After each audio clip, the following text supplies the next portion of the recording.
Buongiorno amici della pesca e del mare. Sulla scia di un cugino di cui tanto si parla, il granchio blu, due nuovi alieni sono stati sorprendentemente osservati nei mari italiani. Si tratta del granchio crocifisso, il Charybdis feriata, e il temutissimo granchio nuotatore blu africano, il Portunus segnis. Ma iniziamo a parlare del particolare granchio crocifisso. Per il momento è stato un ritrovamento episodico questa volta, un solo esemplare. Infatti il primo esemplare è stato catturato da un pescatore di Senigallia in provincia di Ancona, che l'ha subito trasportato al laboratorio per le risorse biologiche e biotecnologiche marine del Consiglio Nazionale delle Ricerche di Ancona, dove i ricercatori hanno individuato la specie. Una volta arrivato in laboratorio, nessun dubbio dunque, si tratta di un granchio nuotatore alieno, già sporadicamente segnalato negli anni scorsi, nel Golfo di Genova nel 2022 e a Livorno nel 2015, per la prima volta nel Mediterraneo nel 2004, al largo di Barcellona. Si tratta di un granchio delle acque tropicali e subtropicali dell'Oceano Indiano e Pacifico. Di grandi dimensioni, è un predatore e i maschi arrivano a pesare fino a 1 chilo. Ampiamente commercializzato ai fini alimentari nelle aree di origine. Ma come è arrivato in Adriatico un granchio così distante dai nostri habitat? Come per molte specie invasive, le indiziati principali sono le acque di zavorra delle navi. In queste acque, che stabilizzano la navigazione delle grandi navi, possono finire moltissime larve di invertebrati, incluse dei granchi, annuisce Ernesto Azzurro, ricercatore del CNR di Ancona. Alcuni individui, tuttavia, possono viaggiare anche come adulti, infilandosi dentro piccoli anfratti offerti dalle chiglie delle navi o dai pontoni mobili, per poi finire rilasciati nei porti di arrivo. Non è un caso che tutte le osservazioni dei granchi crocifissi in Mediterraneo sono state realizzate in prossimità dei grandi porti. Ecco, ma quante possibilità ci sono che, sulla scia di quanto accaduto per il granchio blu, anche il crocifisso sia destinato a proliferare nel Mediterraneo. Al momento, considerate le caratteristiche ecologiche del granchio crocifisso e la sua tolleranza termica, non temiamo che ci sia il rischio di un'invasione di questa specie nell'Adriatico, dice Azzurro Ernesto. Sappiamo tuttavia che l'attuale aumento delle temperature sta favorendo il successo di specie tropicali invasive ed è molto importante monitorare la presenza e la distribuzione di questi alieni in stretta collaborazione con i pescatori.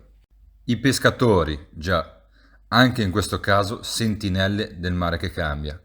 Ci siamo complimentati con l'operatore che si è immediatamente accorto di questa anomala cattura e ha prontamente contattato il nostro istituto, dice il ricercatore. La particolare colorazione del granchio crocifisso e le sue grandi dimensioni costituiscono certamente degli elementi caratteristici che lo distinguono dalle altre specie. In generale, prosegue Azzurro, i pescatori sono i nostri occhi sugli ecosistemi. Le loro osservazioni quotidiane sono importantissime per il monitoraggio di questi fenomeni. Quanto al granchio crocifisso, è destinato, solo soletto, a soccombere. Non è infatti probabile che si ibridi con esemplari di altre specie, lo escludiamo, annota Azzurro, perché negli ambienti marini le ibridazioni tra specie native e specie aliene rappresentano un evento del tutto eccezionale. Più complessa è la storia del secondo granchio alieno, il granchio blu del Mar Rosso o granchio nuotatore blu africano, il Portunus segnis.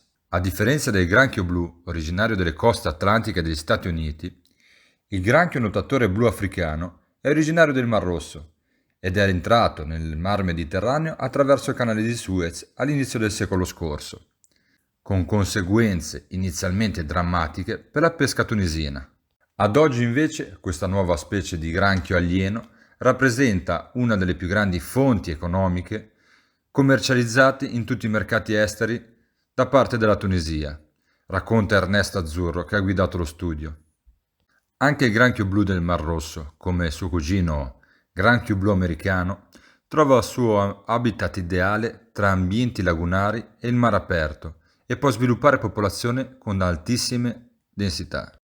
Ma come è arrivato a questo secondo granchio alieno in Italia?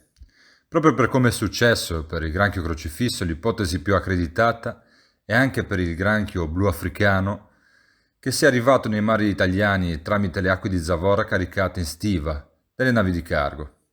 La specie era già stata osservata in passato nelle acque che bagnano la Sicilia, mentre il presente studio riporta la cattura di un esemplare sulla costa adriatica. Fortunatamente, spiega ancora Azzurro, le attuali temperature dell'area settentrionale del Mar Adriatico sembrano scongiurare la possibilità di una seconda invasione, in concomitanza con quella già in corso e relativa al granchio blu dell'Atlantico.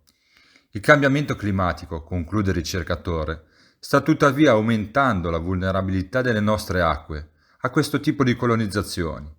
Quindi il fenomeno va monitorato attentamente attraverso una strategia nazionale.